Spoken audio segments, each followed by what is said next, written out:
today, right?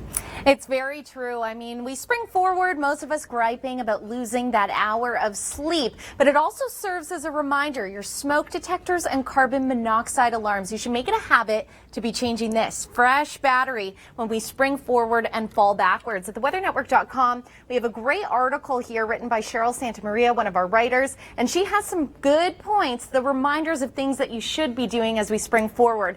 Now, Chris, I know that you mentioned 12 days away till spring, wanting photos on those motorcycles. What do you think? It's Friday the 13th coming up, usually a day everyone's heading to Port Dover with the warmer temperatures. Do you think there'll be many riders out there? Well, you know what? Riders are a hardy bunch, and I've got the 7-day forecast, so we'll see exactly what Friday's like if you can give us for spring. We are. I know a lot of us dreaming of it, and I know when you break down the 7-day forecast, it shows hope in sight. But we want you to tweet us your favorite things about spring using the hashtag SpringSpiration. And here are some of the things that we've gotten so far.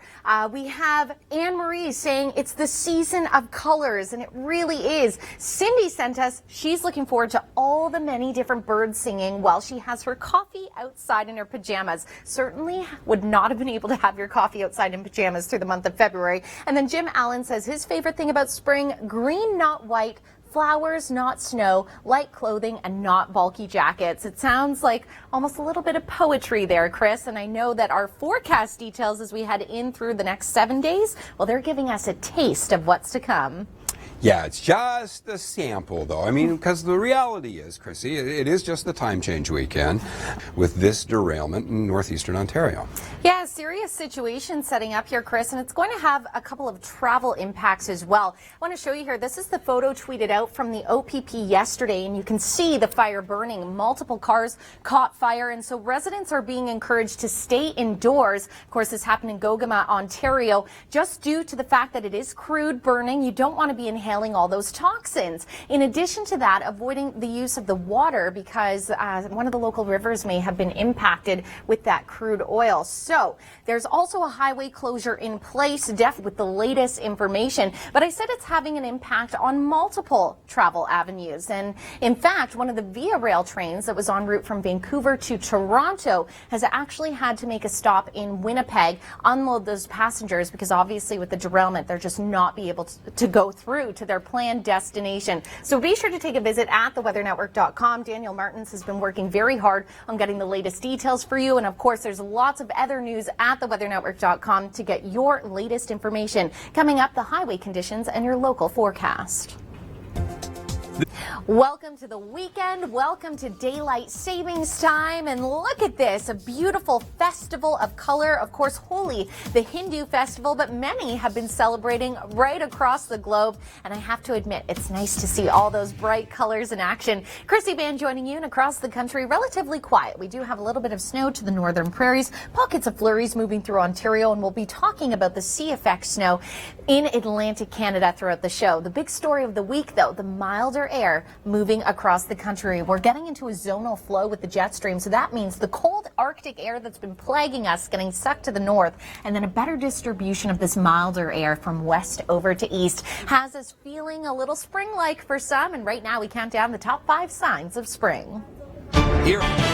Thanks, Chris. Okay, so that top 5 there kind of gave you the good and the bad of the season, but we have given you a special assignment on Twitter today, and I have been loving the responses. Hashtag SpringSpiration. What is your favorite thing about spring? It's only 12 days away. Chris Vandenberg tweets us, nothing personal. Well, you know, you're going to love what you see on your Weather Network app, David, because we're going to start seeing those warmer temperatures coming up, which means you can actually take these tulips from inside to outdoors. Of course, Nisha Dina shared these bright and colorful tulips, happy flowers. I actually bought myself a lime tree yesterday and definitely gave me some springspiration. And then this one's great, showing the tulips. Yeah, they might not be real, but they are on the way. And so is your Long Ranger, coming up with Chris St. Clair.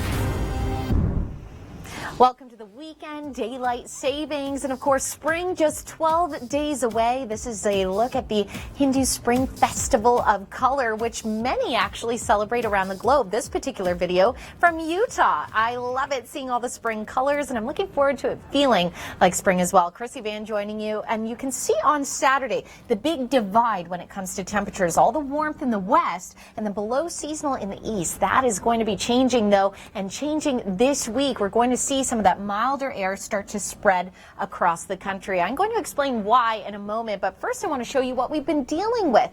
Here's what's going to happen though. Of course, you've had double-digit temperatures along the south coast of BC, but that mild air early this week starts to funnel in toward the prairies, and by the time we get through midweek, we have this zonal flow in the jet stream, so no longer that strong ridging to the west, and that milder air is going to spread right from the west over to the east. Another sign of spring, of course. Always good to see those little reminders that the seasons are changing. Pattern change coming for Vancouver. So of course you're staying with your double-digit temperatures, but Wednesday into Thursday, we're looking at your first significant rainfall in some time, about 30 to 40 millimeters, so nothing out of the ordinary for you. Calgary, enjoy this. You are in the mid-teens all week long. Nothing but that sunshine. Regina gets into the warmth as well. Pretty warm all week long, but look what's ahead for your next weekend. Sun, cloud, possibly that high of 18. It's still a bit far out, but definitely quite nice to see. Winnipeg as well. You are above the freezing mark all week, and by Sunday you could even pop up into that double-digit mark.